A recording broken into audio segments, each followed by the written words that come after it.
And then we added the voice component that you could recreate voices. And of course, fast forward to today, it's all the components not only on generation side, but also speech to text and understanding speech, and kind of combining that with the whole orchestration, how you make that interaction seamless. So you have speech to text going into the LLM, going into the text to speech, and now you suddenly have a voice AI agent that you can interact with, which pauses and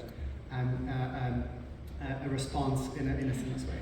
But now to your question, I think the big element for us, even as you think about this process, is do you continue having those 3 steps as separate steps? So speech understanding, LLM, speech generation, or do you blend them together into, for example, a true speech-to-speech model where it happens seamlessly? You gave the example of VO3, which is the Google model, where they do kind of similar piece. Do you have a video and then you add audio separately, or do you do it as one part of the process? And what we've seen today, and I think this will be true, is that that's one of the most frustrating answers, but I think it's a true one, that it depends on the use case. And the use cases where require reliability, stability, you want to know that what you provide, the action, the text, actually gets followed in the audio, they benefit from those cascaded models, so separate models. So separate model for voice, separate model for text, separate models for video, that you can actually get the right guardrails in place. You know that if you give it this text, this voice will be actually spoken.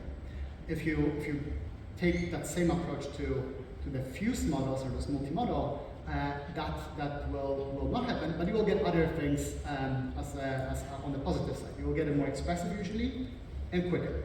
Those are the kind of the 2 main. So you are weighting reliability, stability, action following on one side over the expressivity and latency to the other side. As a company, we take the approach that you need to do both. We are developing both sides of the models. So today we've developed and published a lot of the single modality models. Very soon we are having some big launches on the multimodal side. I think I can say it already, but we are launching a research preview later today into one of those models, so it's an exciting day for us as a company. You say which mode that is? It's going to be a lot more expressive and controllable. Okay. So like one thing you give, as you get the multimodal, you get more effectively brain power into the model. And it can understand a little bit more how expressive it is. So we think it's going to be the most expressive audio model that can laugh properly, whisper properly. It can switch accent as you direct it. So you have full director mode control and taking voice outside of what was possible before.